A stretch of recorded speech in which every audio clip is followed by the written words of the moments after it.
कृष्ण की मूर्ति में समा गई थी मीरा। जाने कथा। यूं तो कृष्ण भगवान की कई गोपियां हुआ करती थी, लेकिन कृष्ण के पति मीरा के प्रेम के कुछ अलग ही मायने थे। मीराबाई भक्ति और प्रेम की एक ऐसी मिसाल मानी जाती हैं जिन्होंने अपना पूरा जीवन कृष्ण दर्शन के लिए समर्पित कर दिया। आइए जानते हैं कैसी थी मीरा और कृष्ण की ये अनोखी प्रेम कथा। मीराबाई का जन्म सन 1498 में राजस्थान के एक राजपूत घराने में हुआ था। उनके पिता का नाम रतन सिंह और माता का नाम वीर कुमारी था। मीरा कृष्ण की बहुत बड़ी भक्त थी। जब वह 4 वर्ष की थी तब उन्होंने अपने घर के पास हो रहे एक विवाह को देखकर बेहद मासूमियत के साथ अपनी माँ से पूछा था कि प्यारी माँ, मेरा दूल्हा कौन होगा। मीरा के इस सवाल पर उनकी माँ ने मुस्कुराते हुए श्री कृष्ण की मूर्ति की तरफ इशारा करते हुए कहा था कि मेरी प्यारी मीरा, श्री कृष्ण तुम्हारे वर होंगे। जिसके बाद से ही मीरा श्री कृष्ण को अपना स्वामी मानकर उनके प्रेम में विलीन हो गई। कुछ समय बाद ही मीरा की माँ का निधन हो गया था।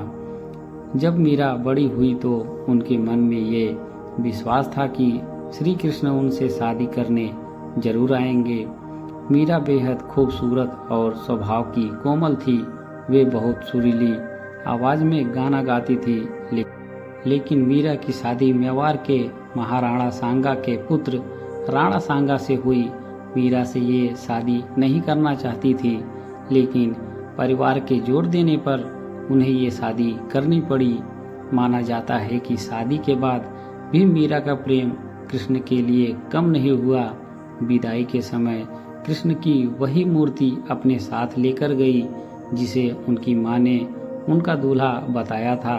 शादी के बाद मीरा ससुराल के कामकाज पूरे करने के बाद रोजाना कृष्ण के मंदिर जाया करती थी।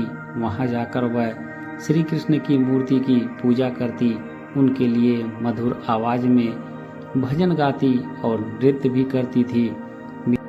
मीरा का कृष्ण के लिए प्रेम उनकी ससुराल वालों को बिल्कुल पसंद नहीं था। उनकी सास ने उन्हें दुर्गा माँ की आराधना करने पर जोर दिया, क्योंकि उनके ससुराल वाले दुर्गा देवी में बेहद विश्वास रखते थे। लेकिन ससुराल वालों के श्री कृष्ण की आराधना से रोकने पर मीरा ने साफ कह दिया कि मैं पहले ही अपना जीवन कृष्ण के नाम कर चुकी हूँ। इसके बाद मीरा की ननद उदाबाई ने उन्हें बदनाम करने की भी कोशिश की। उदाबाई ने अपने भाई राणा से कहा कि मीरा का किसी के साथ प्रेम संबंध है और उसने मीरा को उस व्यक्ति के साथ देखा है। वे सुनकर राणा बेहद क्रोधित हुए और आधी रात बहन उदाबाई के साथ मंदिर जा पहुँचे। मंदिर पहुंचकर उन्होंने मीरा को कृष्ण की मूर्ति के साथ अकेले ही बातें करते हुए देखा। ये देखने के बाद वह गुस्से से चिल्लाए और मीरा, अपने जिस प्रेमी से तुम बातें कर रही हो उसे मेरे सामने लेकर आओ। इसके जवाब में मीरा कृष्ण की मूर्ति की ओर इशारा कर कहती है कि ये मेरे स्वामी हैं, इनसे मेरा विवाह हो गया है। ये सुनने के बाद राणा का दिल टूट जाता है, लेकिन फिर भी वह पूरी श्रद्धा से अपना पति धर्म निभाते हुए और आखिरी सांस तक मीरा का साथ देते हैं। मीरा का देवर विक्रमादित्य चित्तौड़ के नए राजा के रूप में चुना गया था। उनको कृष्ण के प्रति मीरा की भक्ति और लोगों के साथ मीरा का मेल जोल पसंद नहीं था। उन्होंने मीरा को मारने के लिए फूलों के हार की एक टोकरी भेजी जिसके अंदर जहरीला सांप था। मीरा ने जैसे ही टोकरी खोलकर देखा तो उसमें श्री कृष्ण की एक खूबसूरत मूर्ति फूलों के हार में के साथ पाई। इसके अलावा विक्रमादित्य ने मीरा को मारने के लिए प्रसाद में भी जहर मिलाकर भेजा। मीरा जानती थी कि उस प्रसाद में जहर है, फिर भी मीरा ने वो जहरीला प्रसाद ग्रहण कर लिया, क्योंकि उन्हें विश्वास था कि कृष्ण जी उनको जहर से बचा लेंगे। जब मीरा को मारने की कोशिशें हद से ज़्यादा बढ़ गई तो मीरा ने तुलसीदास को एक खत लिखकर उनसे उनकी राय मांगी। तुलसीदास ने जवाब में लिखा था कि उन्हें त्याग दो जो तुम्हें नहीं समझ सकते हैं।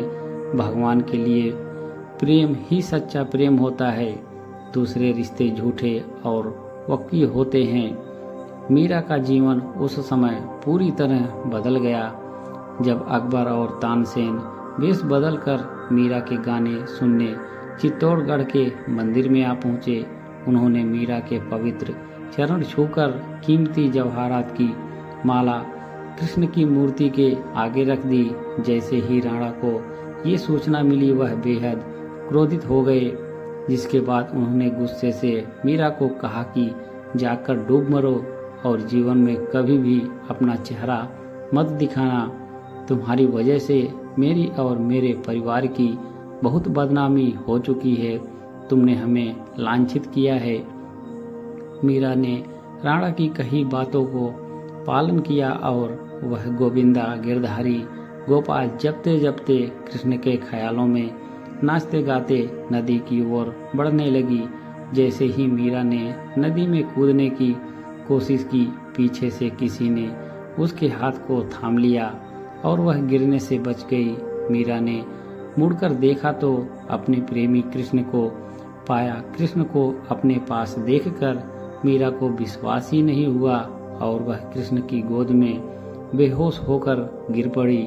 यह देखकर कृष्ण मुस्कुराए और मीरा के कान में बोले, मेरी प्यारी मीरा, तुम्हारा जीवन नश्वर रिश्तेदारों के साथ समाप्त हो चुका है। अब तुम आज़ाद हो, खुश रहो। तुम मेरी हो और हमेशा मेरी ही रहोगी। इसके बाद मीरा वृंदावन चली गई। मीरा के वृंदावन चले जाने पर राणा वृंदावन आकर मीरा से माफ़ी मांगते हैं और अपने साथ चलने को कहते हैं, लेकिन मीरा साथ चलने से इनकार कर कहती है कि मेरा जीवन कृष्ण से जुड़ा है। ये सुनने के बाद पहली बार राणा कृष्ण के प्रति मीरा के प्रेम की भावना को समझते हैं और वृंदावन से लौट जाते हैं। लेकिन कुछ समय बाद मीरा की मेवाड़ लौट जाती है और अपने पति राणा से विनती करती है कि वह उन्हें कृष्ण के मंदिर में रहने की अनुमति दें। माना जाता है कि कृष्णाष्टमी के पर्व पर द्वारका में कृष्ण के मंदिर में मीरा कृष्ण से कहती है कि ओ गिरधारी, क्या आप मुझे बुला रहे हो? मैं आ रही हूँ। मीरा को ये कहते सुन राणा और वहाँ मौजूद सभी लोग हैरान रह जाते हैं। माना जाता है कि कृष्ण को पुकारते ही मीरा में एक तरह का प्रकाश उत्पन्न हुआ और मंदिर के कपाट खुद से बंद हो गए। जब कपाट खुलते हैं तो मीरा की साड़ी कृष्ण भगवान की मूर्ति पर लिपटी हुई होती है, लेकिन मंदिर में मीरा नहीं होती।